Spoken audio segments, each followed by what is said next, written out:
નમસ્કાર, પ્રણામ, સ્વાગત છે તમારું એક નવા વિડીયોમાં। મિત્રો, આજની કહાની છે માતાનો પત્ર। મિત્રો, એક ગામડામાં રહેતી માતા કમળાબેનનો દીકરો અલ્પેશ શહેરમાં રહેતો હતો અને એ દર અઠવાડિયે ફોન કરીને માતા સાથે વાત પણ કરતો હતો અને એના ઘરેથી પણ ફોન આવતા હતા।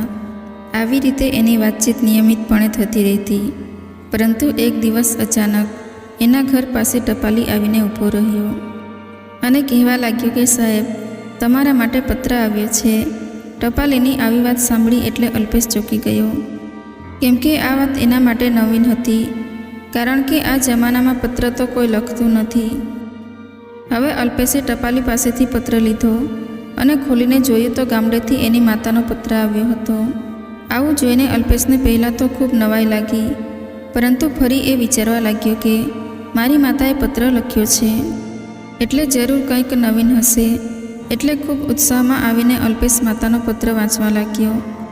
પત્રમાં માતાએ એવું લખ્યું હતું કે મારા વહાલા દીકરા, આ પત્ર લખવાના આમ જોઈએ તો ઘણા બધા કારણો છે, કેમ કે જીવન, મૃત્યુ અને નસીબ આ ત્રણેય વસ્તુઓને આજ સુધીમાં કોઈ જાણી નથી શક્યું, અને અમુક વાતો એવી હોય છે કે એ જાણવી ખૂબ જરૂરી હોય છે, અને એવી વાતો જેમ બને એમ વહેલામાં વહેલી તકે જણાવી દેવામાં આવે તો વધારે સારું રહે છે। દીકરા, હું તારી માં છું અને હું કદાચ તને આવી વાતો નહીં જણાવું તો બીજું કોણ જણાવશે?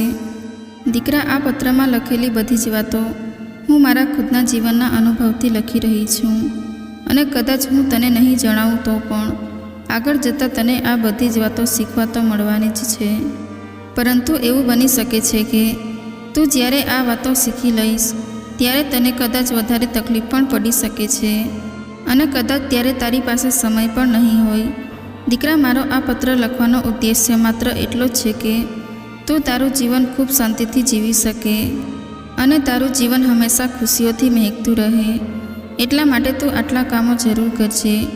દીકરા, કદાચ ક્યારેક કોઈ તારી સાથે ખરાબ વ્યવહાર કરે અથવા તો કોઈ તારી સાથે સારું વર્તન કરે તો તું તારા મનમાં જરા પણ ખુશી અથવા દુઃખ નહીં લાવતો, કેમ કે તારી સાથે હંમેશા સારું વર્તન કરવાની ફરજ તો માત્ર ને માત્ર મારી અને તારા પપ્પાની છે।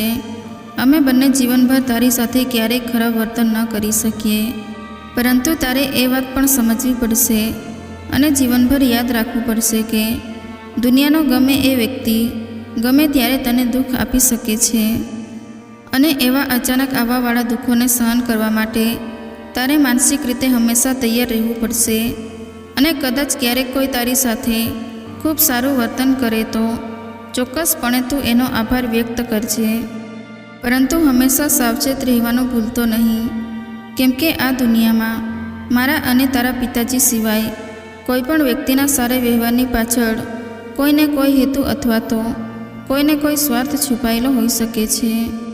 એટલે ઉતાવળ કરીને ક્યારેય કોઈ તારા ખૂબ સારા મિત્ર છે એવું ન માની લેતો, અને આ વાતને તું જીવનભર યાદ રાખજે।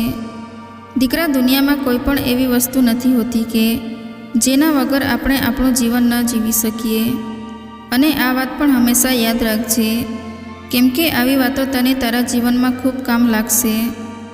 દીકરા, તારા જીવનમાં કદાચ તને તરછોડીને કોઈ જતું રહે અથવા તો તને તારા પસંદની કોઈ વ્યક્તિ અથવા તો વસ્તુ ન મળે તો ક્યારેય નિરાશ ન થતો, કેમ કે જીવન તો અવિરત ચાલતું જ રહે છે, અને બધી જ વસ્તુઓ અથવા વ્યક્તિઓ વગર કેવી રીતે ખુશ રહી શકાય એ પણ શીખવું પડશે। દીકરા, આપણું જીવન ખૂબ ટૂંકું હોય છે, એ વાત પણ તારા મગજમાં હંમેશા યાદ રાખજે।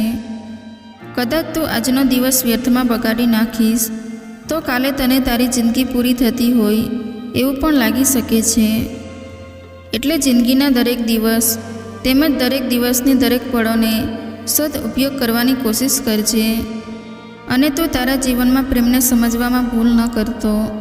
પ્રેમ એટલે બીજું કાંઈ નથી હોતું, ફક્ત એક બદલાતી લાગણી જ હોય છે, જે સમય અને સંજોગો સાથે ઘણી વખત બદલાતી રહે છે। કદાચ તને તારો પ્રેમ છોડીને ચાલ્યો જાય તો તું તારા વિચારો પર સંયમ રાખજે, કારણ કે સમય પાસે દરેક દુઃખ અને દર્દને ભૂલાવી દેવાની તાકાત હોય છે।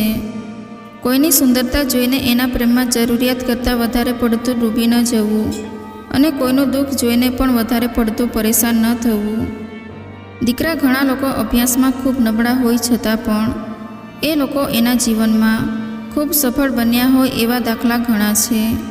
પરંતુ હા, એનો મતલબ એવો નથી કે કોઈ વ્યક્તિ અભ્યાસમાં નબળો હોય અથવા તો અભણ હોય એ જ સફળ બની શકે. દેવક વ્યક્તિએ વિદ્યાની ખૂબ કદર કરવી જોઈએ, કારણ કે વિદ્યાર્થી બનવાનો સમય મનુષ્યના જીવનમાં એક જ વાર આવે છે અને આવા સમયે ખૂબ ધગશ રાખીને વિદ્યા પ્રાપ્ત કરવી જોઈએ. દીકરા, અમે એવું નથી ઈચ્છતા કે તું અમારી વૃદ્ધા અવસ્થાના સમયે અમારી મદદ કરે, અને અમે એવી આશા પણ નથી રાખતા, અને અમે પણ તને જીવનભર માતા પિતાનો પ્રેમ અને સારો આપી શકીશું કે નહીં એ પણ અમે નથી જાણતા. પરંતુ મારી ફરજ તો માત્ર તને મોટો કરીને તને સારું ભણતર આપવાની અને તને તારા જીવનનો સાચો રસ્તો બતાવવાની હતી. અને અમારી એ ફરજ પૂરી થઈ જાય ત્યારબાદ તું મોંઘી દાટ ગાડીઓમાં ફરે કે પછી સરકારી બસમાં ફરે, એ બધું તારી મહેનત અને તારી વિચારધારા પર નિર્ભર રહે છે.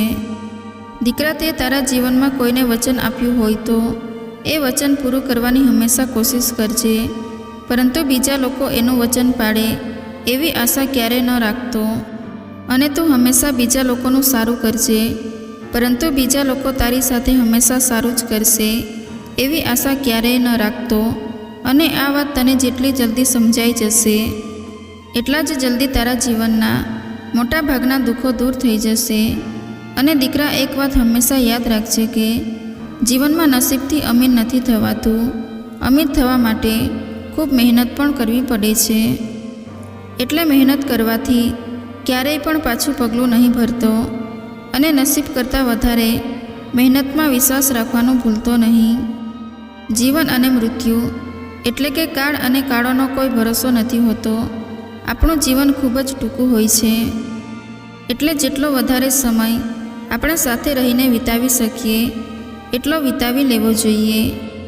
કારણ કે ફરી પાછો આવતો જન્મ તો આવશે, પરંતુ એ જન્મમાં આપણે મળીશું કે નહીં એની કોઈને ખબર નથી હોતી. એટલે દીકરા, આ જન્મમાં વધારામાં વધારે સમય પરિવાર સાથે વિતાવીને પરિવારને અને તારે ખુદને ખુશ રહેવાની કોશિશ કરવી જોઈએ. અને દીકરા, હું તો ભગવાન પાસે એટલી જ પ્રાર્થના કરું છું કે તને તારા જીવનમાં બધી જ ખુશીઓ પ્રાપ્ત થાય. પોતાની માતાના પત્રમાં આવું લખેલું વાંચ્યું એટલે અલ્પેશની આંખમાંથી અશ્રુધારા વહેવા લાગી. દીકરો ભલે હજુ નાનો હતો, એને જીવનના કેટલાય અનુભવો કરવાના બાકી હતા, પરંતુ માનો આવો ભાવનાત્મક પત્ર વાંચીને એ ભાવુક થઈ ગયો. અને પત્રમાં લખેલા હતા એવા અમુક અનુભવો તો એને થઈ ચૂક્યા હતા. મિત્રો, તમને આ સ્ટોરી પસંદ આવી હોય તો તમને એટલી જ વિનંતી છે કે આ પત્ર ભલે એક માતાએ પોતાના દીકરાને લખ્યો હતો, પરંતુ આ પત્રમાંથી આપણને અને બધા જ લોકોને કંઈક ને કંઈક શીખવા મળે છે. એટલે તમને વિનંતી કરીએ છીએ કે આ સ્ટોરી જેટલી બને એટલી વધુમાં વધુ શેર કરજો, અને લાઈક કરીને કોમેન્ટ બોક્સમાં જય શ્રી રામ, જય શ્રી કૃષ્ણ લખવાનું ભૂલતા નહીં. ફરી મળીએ નવી સ્ટોરી સાથે. ત્યાં સુધી બધા જ મિત્રોને જય શ્રી રામ.